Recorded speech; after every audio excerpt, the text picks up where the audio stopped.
दोस्तों, महापुरुष अक्सर अपनी बात कहानियों के माध्यम से कहा करते थे, क्योंकि उन्हें पता होता था कि अगर किसी को सीख दी जा सकती है तो वो कहानियों के माध्यम से बहुत आसान तरीके से दी जा सकती है।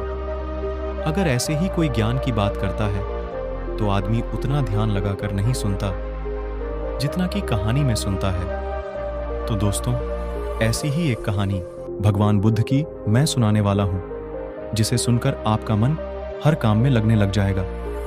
लेकिन इसके लिए आपको इस कहानी को आखिर तक सुनना पड़ेगा। वो अपने सभी काम पहले खत्म कर लें और एकदम खाली मन से बैठ जाए, क्योंकि ज्ञान खाली मन से ही लिया जा सकता है। चलिए एक कहानी शुरू करते हैं। एक गुरु अपने शिष्यों को ध्यान साधना सिखा रहे थे। तभी एक शिष्य बोल उठा, गुरुजी, मैं कुछ समझ नहीं पा रहा हूं, क्या मैं आपसे कुछ पूछ सकता हूं? गुरु ने कहा कि हाँ, पूछ सकते हो। शिष्य ने कहा कि जब मैं पानी पीता हूं तो मेरी प्यास बूझ जाती है, या कोई भी पानी पीता है तो प्यास बूझ जाती है, तो ये ध्यान के संबंध में क्यों नहीं होता? जब हम आपके कहे अनुसार ध्यान लगाते हैं तो हम में से कोई पहले, कोई बाद में, तो कोई कभी भी ध्यान की स्थिति को प्राप्त नहीं कर पाता। ऐसा क्यों होता है? जैसे पानी से सबकी प्यास बूझ जाती है, वैसे ही ध्यान से सबकी ज्ञान चक्षु खुल जाने चाहिए, पर ऐसा नहीं होता है। गुरुजी ने कहा कि कल हमें किसी ने भोजन पर आमंत्रित किया है, कल तुम मेरे साथ चलना, मैं तुम्हारे प्रश्नों के उत्तर वहीं पर दूंगा। अगले दिन दोनों गुरु शिष्य भोजन के लिए एक धनी आदमी के घर पहुंचे। धनी आदमी की पत्नी ने उन्हें भोजन पर बुलाया था। दोनों भोजन करने बैठ गए। उन्हीं के साथ वो स्त्री का पति भी भोजन करने बैठा हुआ था। उसने अपने सभी नौकरों पर चिल्लाकर कहा कि ये क्या बेकार सा भोजन बना रखा है, इसमें कोई स्वाद नहीं है। वो भोजन की थाली फेंककर नौकरों से कहता है कि जाओ दोबारा से ढंग का भोजन बनाकर लाओ। उस धनी आदमी की पत्नी दोनों गुरु शिष्य से क्षमा मांगकर उन्हें भोजन परोसने लगी। दोनों ने भोजन किया, लेकिन गुरु ने अपनी थाली में 2 रोटी छोड़ दी। गुरु ने उस स्त्री से कहा कि बेटे, क्या तुम मुझे ये 2 रोटी बांध कर दे सकती हो? स्त्री ने उन दोनों रोटियों को बांध कर दे दिया। उसके बाद दोनों वहां से निकल गए। रास्ते में गुरु ने शिष्य से ना पूछा कि तुम्हें भोजन कैसा लगा? शिष्य ने कहा, भोजन स्वादिष्ट था, मुझे तो पसंद आया, मुझे भोजन करके बहुत अच्छा लगा। गुरु ने पूछा कि इससे अधिक तुम्हें और कुछ नहीं लगा? शिष्य ने कहा, इससे अच्छा और क्या लग सकता है? गुरुदेव, मेरी भूख मिट गई और मेरा पेट भर गया। गुरु ने कहा कि भोजन तो अच्छा था, फिर उस स्त्री के पति को भोजन पसंद क्यों नहीं आया? भोजन तो अच्छा बना था और भोजन तो एक ही था, तब उसे पसंद क्यों नहीं आया? शिष्य ने कहा कि आप ठीक कहते हैं गुरुदेव, मैं तो कुछ समझ ही नहीं पा रहा हूं, आप ही कुछ बताएं। गुरु ने कहा, अभी तुम मेरे साथ आगे चलते रहो।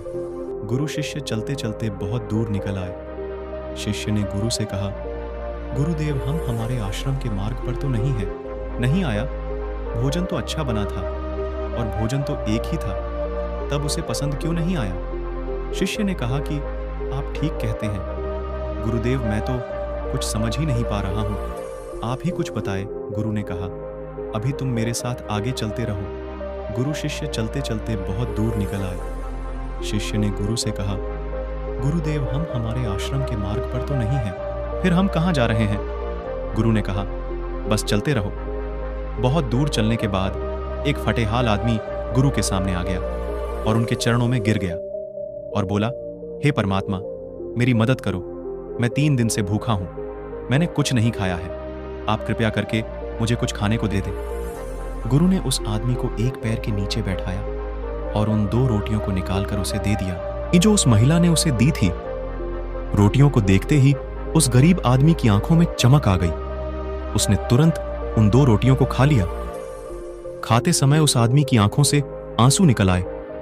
वो रो रहा था और खाता जा रहा था और हाथ से इशारे कर रहा था, जैसे वह किसी अदृश्य शक्ति को कह रहा हो कि तेरा धन्यवाद इस रोटी के लिए। खाने के बाद उसने गुरु को प्रणाम किया और धन्यवाद कहा। गुरु ने उस आदमी से पूछा कि भोजन का स्वाद कैसा था? उसने कहा, सुहाद स्वाद तो कहीं था ही नहीं, केवल जीवन था। परमात्मा और ईश्वर का ये रोटियां नहीं थी, ये तो साक्षात जीवन था। ये कहकर वो आदमी वहां से चला गया। गुरु ने शिष्य से कहा, देखो भोजन वही था, लेकिन एक आदमी को उसमें स्वाद ही नहीं आया। तुम्हें इसमें स्वाद आया और तुम्हें यह भोजन पसंद आया, लेकिन वही इस आदमी को इस भोजन में स्वाद नहीं आता, बल्कि वो इसमें ईश्वर, परमेश्वर और जीवन को देख लेता है। इससे पता चलता है कि आदमी और भोजन की तृप्ति में भी अंतर है। पहले आदमी को इसमें कोई तृप्ति नहीं होती, तुम्हें थोड़ी तृप्ति होती है, और इस आदमी को अनंत तृप्ति होती है। ऐसा ही ध्यान के संबंध में होता है। जिसको जितनी ज्यादा प्यास होती है वो उतनी ही जल्दी मार्ग बना लेता है। उस शिष्य की जिज्ञासा का समाधान हो गया था, उसके प्रश्नों का उत्तर उसे मिल गया, लेकिन हमें हमारे प्रश्नों का उत्तर नहीं मिला। प्रश्न था कि मन क्यों नहीं लगता? जो लग जाए वो मन नहीं है। मन का स्वभाव ही है भागना। जब हमारे पास कोई चीज अत्यधिक होती है तब मन उससे भागने लगता है। जैसे उस धनी आदमी का मन जोश भोजन से भाग रहा था, जो उसके लिए एक आम बात थी। लेकिन जब कोई चीज हमारे पास सीमित मात्रा में होती है और हमें मिल भी जाती है, तब हमारा मन उससे जुड़ा रहता है और हम उस चीज की थोड़ी बहुत अहमियत भी रखते हैं। जैसे उस शिष्य का मन जो उस भोजन से थोड़ा बहुत जुड़ा हुआ था, तो उसने उस भोजन के स्वाद को भी जाना। लेकिन जब हमें कोई चीज चाहिए होती है और वो हमारे पास नहीं होती, तो पहले हमारा मन उस चीज के लिए बहुत लालायित रहता है। वो हर हाल में उसे पाना चाहता है, लेकिन जब कोई चीज प्राणों से जुड़ी हो, जैसे कि वो 2 रोटी, और जब बात प्राणों पर आ जाए तब मन गायब हो जाता है। तब आप स्वाद नहीं देखते, भोजन का प्रकार नहीं देखते, तब आपको सिर्फ भोजन चाहिए होता है। तब आप एकाग्र हो जाते हैं। भोजन के लिए जो मिले उसी में आपको आनंद आ जाता है। स्वाद हो या ना हो, आपके प्राण अंतर तक उसे स्वीकार कर लेते हैं। और यह तब होता है जब मन नहीं होता। हम हमारे मन को लगाने की बहुत कोशिश करते हैं। कुछ पढ़ाई में लगाने की कोशिश करते हैं, तो कुछ अपने काम में लगाने की कोशिश करते हैं। लेकिन आपने देखा होगा कि मन कहीं नहीं लगता, और यह लग भी नहीं सकता, क्योंकि इसका काम किसी चीज में लगना है ही नहीं, बल्कि इसका काम है आपको भगाना। इधर से उधर एक चीज आपको मिली तो दूसरी चीज पर ले जाना, दूसरी चीज मिली तो तीसरी पर ले जाना। मन संतुष्टि को जानता ही नहीं है, यह केवल पाना जानता है। पाना के बाद भूल जाना जानता है। जो मिल गया है उसे छोड़ देने की आदत होती है, जो छूट गया है उसे फिर से पा लेने की आदत मन की होती है। अपनी जिंदगी के पिछले हिस्से को देखो और जानो कि क्या आपका मन कहीं लगा है, कहीं रुका है, या ये केवल आपको अभी तक भगाए ले जा रहा है और आप भाग रहे हैं। अब सवाल आता है कि अगर मन का काम भागना या भगाना है, तो क्या जिंदगी भर हम भागते ही रहेंगे? क्या हम कहीं नहीं रुकेंगे? ध्यान से देखो तो जिंदगी ऐसी ही है। जन्म से लेकर मृत्यु तक इंसान भागता ही रहता है, कभी किसी चीज के पीछे, लेकिन फिर भी तो कभी दूसरी चीज के पीछे। कुछ इंसान अपवाद हो जाते हैं और वो ठहर जाते हैं, भागना बंद कर देते हैं। तब चीजें उनके पीछे भागने लगती हैं। वो किसी चीज के पीछे नहीं भागते हैं। इसका सबसे बड़ा उदाहरण है गौतम बुद्ध। हम आम लोग कैसे अपने जीवन में ठहराव ला सकते हैं? कैसे हम अपने जीवन में एकाग्रता ला सकते हैं? कैसे हम अपने जीवन में अपने मन को नियंत्रित कर सकते हैं? और इसका एक ही रास्ता है, और वो है ध्यान।